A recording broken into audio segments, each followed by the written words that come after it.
दोस्तों फिर से स्वागत है आप सबका मेरा YouTube चैनल ज्ञान ड्राइव में। मैं हूं कुमार गौतम। दोस्तों आज हम लोग अध्ययन करेंगे पोषक पदार्थ जैसे कार्बोहाइड्रेट, वसा, प्रोटीन, खनिज लवण, जल और विटामिन। इन सब पोषक पदार्थों में सबसे ज्यादा प्रश्न विटामिन से पूछा जाता है। विटामिन को समझने के लिए एक अलग से वृत्त चार्ट बनाया गया है और जितने भी परीक्षा उपयोगी प्रश्न विटामिन से बनता है उसको इस वृत्त चार्ट में अरेंजमेंट किया गया है जिससे कि याद रखने में आसानी हो सके। अब विटामिन के अलावा जो जो पोषक पदार्थ है उनसे जो जो परीक्षा उपयोगी प्रश्न बनता है उस पर प्रकाश डालते हैं। सबसे पहले आता है कार्बोहाइड्रेट। कार्बोहाइड्रेट एक कार्बनिक यौगिक है। इसमें कार्बन होते हैं, हाइड्रोजन होते हैं, ऑक्सीजन होते हैं, अर्थात कार्बन, हाइड्रोजन और ऑक्सीजन का अनुपात 1:2:1 होता है। और हम लोग के शरीर को सबसे ज्यादा ऊर्जा कार्बोहाइड्रेट से ही प्राप्त होता है। लगभग 50 से 70% ऊर्जा कार्बोहाइड्रेट से ही प्राप्त होता है।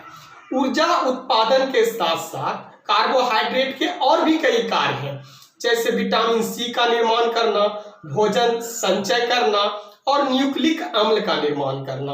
इनमें न्यूक्लिक अम्ल से एक परीक्षा उपयोगी प्रश्न बनता है। न्यूक्लिक अम्ल आनुवंशिक गुणों का वाहक है। न्यूक्लिक अम्ल आनुवंशिक गुणों का वाहक है।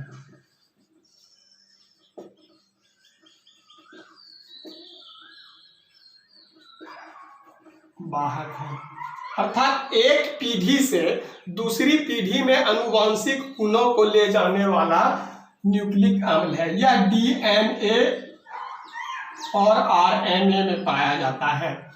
कार्बोहाइड्रेट के स्रोत की बात करें तो यह चावल, गेहूं, मक्का, बाजरा, सलजम, शकरकंद, आलू इत्यादि में पाया जाता है। अब आता है कार्बोहाइड्रेट के बाद वसा। कार्बोहाइड्रेट के बाद जो सबसे ज्यादा ऊर्जा प्राप्त होता है वह वसा से ही प्राप्त होता है। वसा से लगभग 20 से 30% की ऊर्जा हम लोग को वसा से प्राप्त होता है।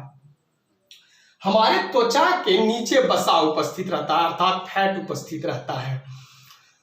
हमारे ताप को शरीर से बाहर निकलने से वसा ही रोकता है। अर्थात वसा अगर नहीं होता है तो शरीर रूखा हो जाता है, अर्थात रूखा रूखा टाइप से हो जाता है वसा के कमी के कारण।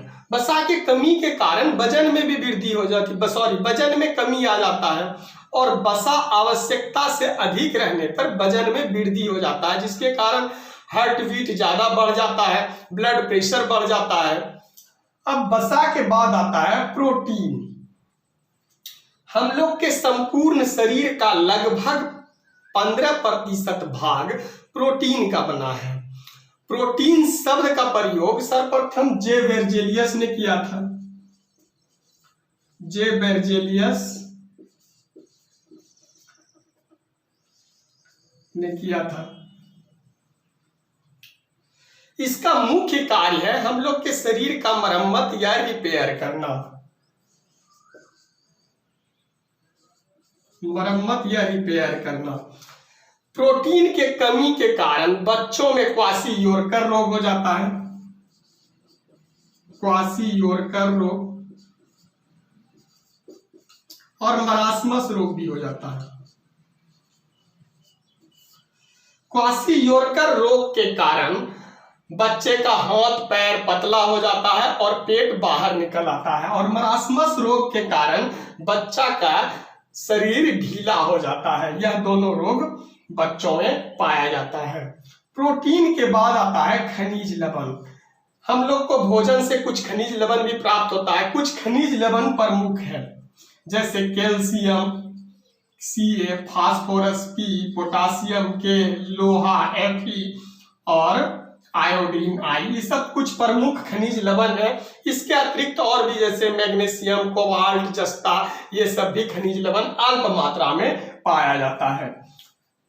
हमारे शरीर में हड्डी या दांतों में जो दृढ़तापन रहता है वह कैल्शियम और फास्फोरस के कारण, अर्थात कैल्शियम और फास्फोरस के कारण हड्डी या दांत में कठोरतापन होता है।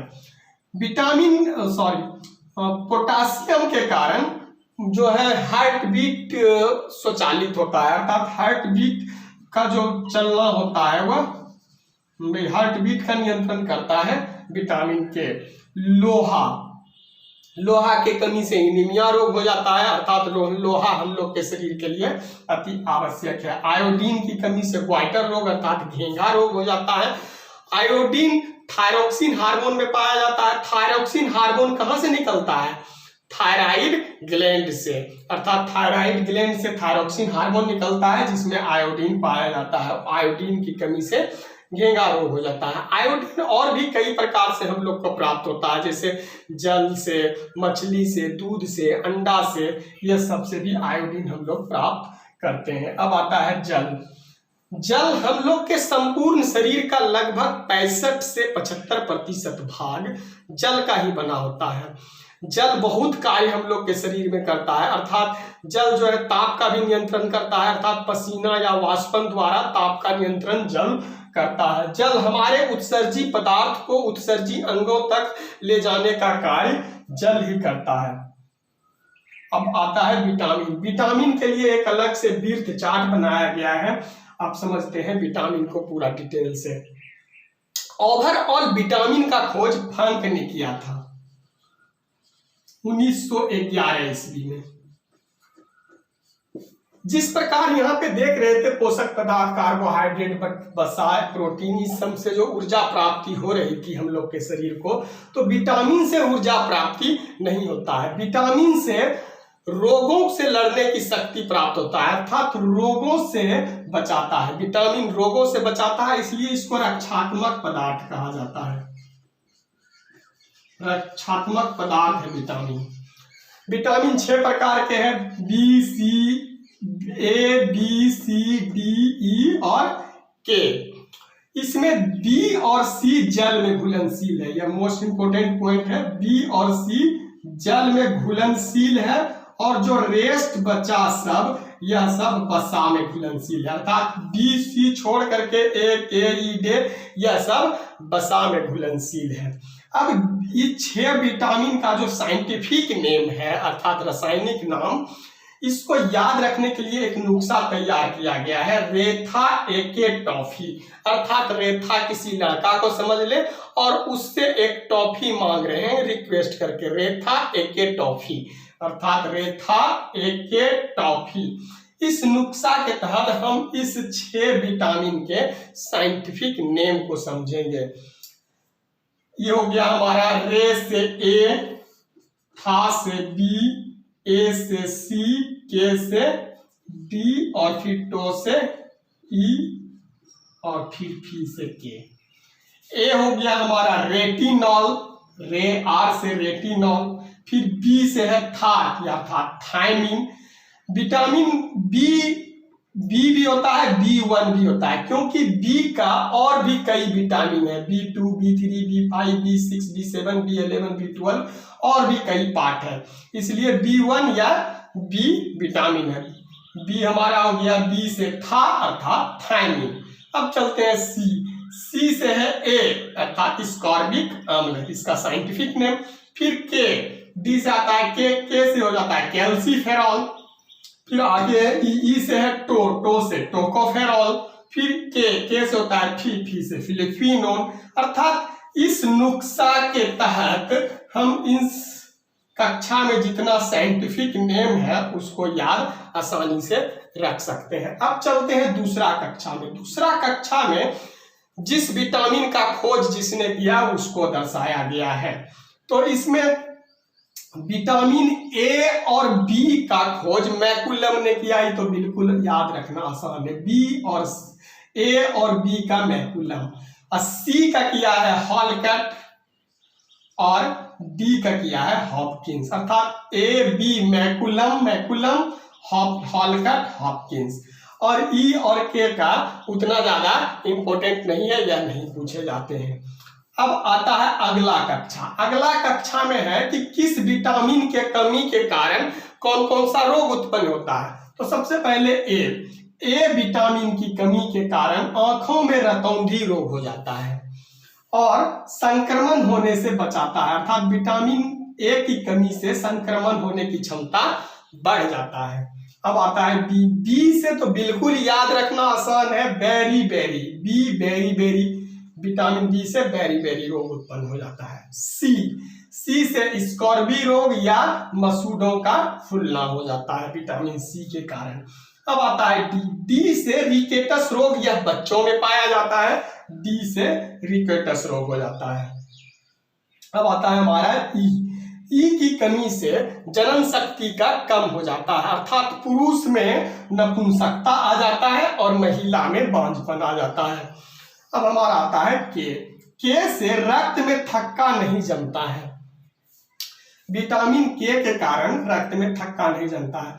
यहाँ पे एक और बात है कि विटामिन के का भंडारण या स्टोरेज यकृत में होता है, यह भी कई बार पूछा गया है। विटामिन के का भंडारण यकृत में होता है। यकृत में जो है फाइब्रिनोजेन और प्रोथ्रोम्बिन नामक प्रोटीन भी उत्पन्न होता है, वह भी रक्त के थक्का जमने में सहायक होता है। अर्थात यहाँ पे अगर प्रोटीन पूछा जाएगा तो प्रोथ्रोम्बिन या फाइब्रिनोजेन होगा, लेकिन विटामिन में विटामिन के होगा। अर्थात इस कंफ्यूजन से बचना है, प्रोटीन में हो गया फाइब्रिनोजेन और प्रोथ्रोम्बिन, लेकिन विटामिन के विटामिन में आएगा तो वो के हो जाएगा। अब हम चलते हैं अगला कक्षा। अगला कक्षा में कि किस विटामिन का स्रोत किस किस चीज से है, तो इसमें इन सारा में जो जो इंपोर्टेंट है वही दर्शाया गया है, क्योंकि सब में दूध, मांस, मछली, अंडा, हरी सब्जी, सब में लगभग सब विटामिन रहते ही हैं लगभग। तो इसमें इसको याद रखना कंफ्यूज हो जाता है, इसलिए जो जो पूछा जाता है परीक्षा में उसी को यहाँ पे दर्शाया गया है। जैसे विटामिन ए, पका हुआ पपीता, विटामिन ए से पूछा जाता है कि विटामिन ए का अच्छा स्रोत क्या है, तो वह पका हुआ पपीता, पका हुआ आम और गाजर। पका हुआ यह सब कोई एक ऑप्शन में रहेगा तो यह हो जाएगा पका हुआ पपीता या पका हुआ आम या गाजर। अब विटामिन बी में आते हैं तो इसके कई पार्ट्स हैं, B2, B3 इस प्रकार कई पार्ट्स हैं, और इस सब में जो स्रोत है दूध, मांस, मछली, अंडा ये सब रहते ही है, इसलिए इससे ज्यादा नहीं पूछे जाते हैं इसके स्रोत। इसमें विटामिन सी से पूछे जाते हैं। विटामिन सी का सबसे अच्छा स्रोत है आंवला। जिस फल में खट्टापन होगा उस फल से विटामिन सी प्राप्त होता है, जैसे आंवला, संतरा, नींबू, टमाटर इस प्रकार के। अर्थात खट्टा फल वाला व्यक्ति से खट्टा फल वाले से विटामिन सी का प्राप्ति होता है। अब आता है डी। डी से सूर्य की प्रकाश में डी विटामिन पाया जाता है। ये सबसे ज्यादा मोस्ट इंपोर्टेंट पॉइंट है, सूर्य की प्रकाश से विटामिन डी प्राप्त होता है, और इसके अलावा दूध, अंडे से भी विटामिन डी का प्राप्ति होता है। विटामिन ई से पत्तीदार सब्जियों से विटामिन ई प्राप्त होता है, टोकोफेरॉल, और विटामिन के से उतना ज्यादा नहीं पूछा जाता है। अब हम चलते हैं विटामिन के और भी कई पार्ट्स हैं, जैसे B2, B3, B5, B6, B7 इस प्रकार के। इसको याद रखने, इसके साइंटिफिक नेम को याद रखने के लिए एक नुस्खा है, रानी पे पावा फंसा, रानी पे पावा फंसा। इस सीक्वेंस में B1 को नहीं लिया गया है, क्योंकि B1 को हम यहाँ देख चुके हैं, इस सीक्वेंस में रेथा एक के टॉपी में था है। यहाँ से B2 से 3 सीरीज बांटा गया, B2, 2, 3, फिर 5, 6, 7, ये फिर 11, 12, यह सब 3 सीरीज में बांटा गया है। इसमें है रानी पे पावा फंसा, आर से रानी राइबोफ्लेविन, नी से निकोटिनोमाइड अर्थात या नियासिन भी है इसका दूसरा नाम B3, फिर पे से पेंटोथेनिन अम्ल, पा से पायरोडॉक्सिन, बा से हो गया हमारा बायोटीन, एफ से फॉलिक अम्ल और सा से साइनोकावाला मीन। अब B12 से एक और प्रश्न यहां से पूछा जाता है नोट में। विटामिन B12 में कोबाल्ट पाया जाता है, कोबाल्ट पाया जाता है। अब इसमें इस सारे विटामिन में इसकी कमी से होने वाला रोग कोई एक नहीं है, अर्थात इन विटामिन की कमी से होने वाला रोग कई है, इसलिए यहाँ से ज्यादातर प्रश्न नहीं पूछे जाते हैं। इसमें एक रोग होता है सिर्फ पेलाग्रा, इसलिए यह थोड़ा सा इंपॉर्टेंट है। पेलाग्रा रोग विटामिन B3 की कमी से होता है, क्योंकि इसमें बाकी बात सब में कई रोग, इसकी कमी से कई रोग उत्पन्न हो जाते हैं। जैसे B11 में भी एनीमिया रोग हो जाते हैं, B11 की कमी से भी एनीमिया रोग उत्पन्न हो जाते हैं, B12 की ही कमी से एनीमिया रोग उत्पन्न हो जाते हैं, फिर B6 की कमी से भी एनीमिया रोग उत्पन्न हो जाते हैं, फिर B11 में पांडु रोग भी उत्पन्न हो जाते हैं इसकी कमी से, और B12 की कमी से भी पेचिस रोग उत्पन्न हो जाते हैं। और सॉरी, इसमें पेचिस रोग और इसमें पांडु रोग उत्पन्न हो जाते हैं, अर्थात इस सब में कई, इसकी कमी से कई कई रोग उत्पन्न हो जाते हैं, इसलिए वो ज्यादा परीक्षा में नहीं पूछे जाते हैं। अगर पूछा जाएगा तो आपको B3 से पूछा जाएगा, वह हो जाएगा पेलाग्रा या 4D सिंड्रोम रोग उत्पन्न होते हैं। दोस्तों, हमारा ये वीडियो कैसा लगा कमेंट बॉक्स में कमेंट अवश्य कीजिए। अगर अभी तक हमारा चैनल सब्सक्राइब नहीं किए हैं तो सब्सक्राइब कीजिए, जिससे कि हमारा वीडियो सीधे आप तक पहुंच सके, और चैनल को सब्सक्राइब कीजिए, शेयर कीजिए और बेल आइकन को अवश्य हिट कीजिए। बहुत बहुत धन्यवाद।